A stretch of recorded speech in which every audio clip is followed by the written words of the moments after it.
Hey friends, it's time for That's Life with Julie. Do I look taller?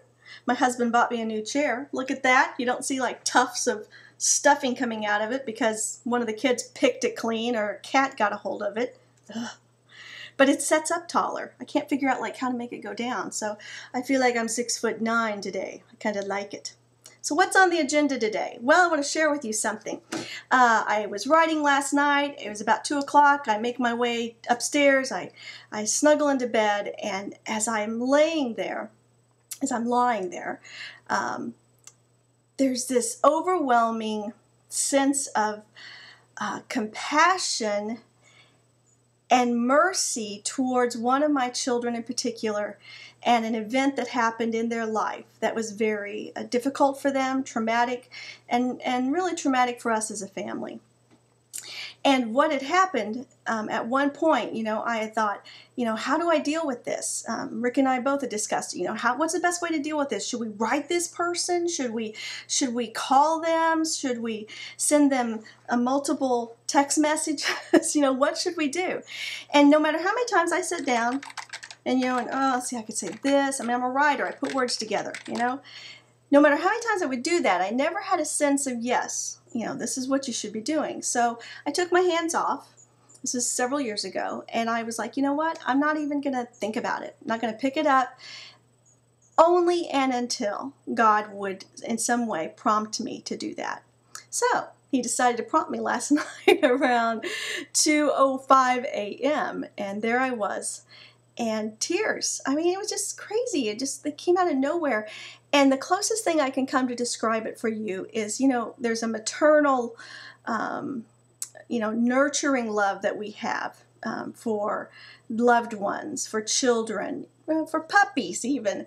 And it was so much deeper than that. What I sensed was God saying, Julie, this is how I've been grieving for your child. This is how I've hurt for you in how you've had to deal with these things.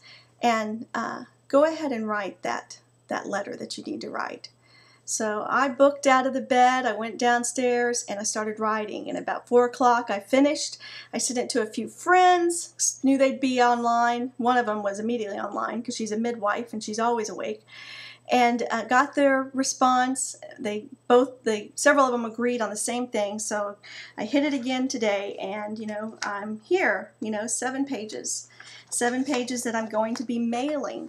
And as I was printing that out, and as I was writing that, I thought of the scripture verse that says, "As much as it is possible, as much as it is within your power to do good, live peaceably with those around you." I just kind of really mutilated that. It's like so short, but I'm so 47. But basically, do all that you can, everything that's within your power, to live peaceably with those people around you. And I was just thinking, I thought sometimes the way that we live at peace with one another and make peace with one another is by speaking our peace, by writing our peace, and by actually giving a piece of ourselves over in vulnerability, authenticity, and in what is the needful and right thing.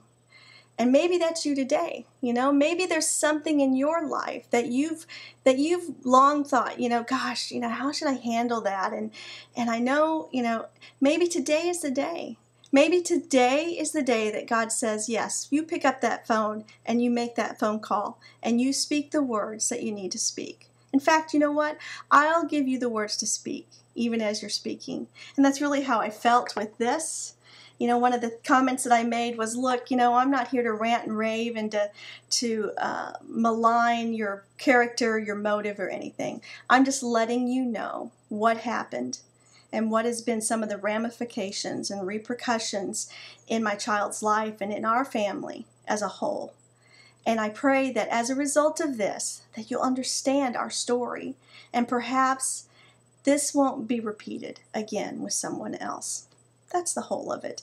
I'm not expecting a response, not running to the mailbox for a response, and I won't think any less of the person if they do not respond, because it has nothing to do with them and everything to following in obedience to that prompting, write it, and for letting that peace go and allowing that peace to come in, knowing that I've done the right thing. So that's where I am today.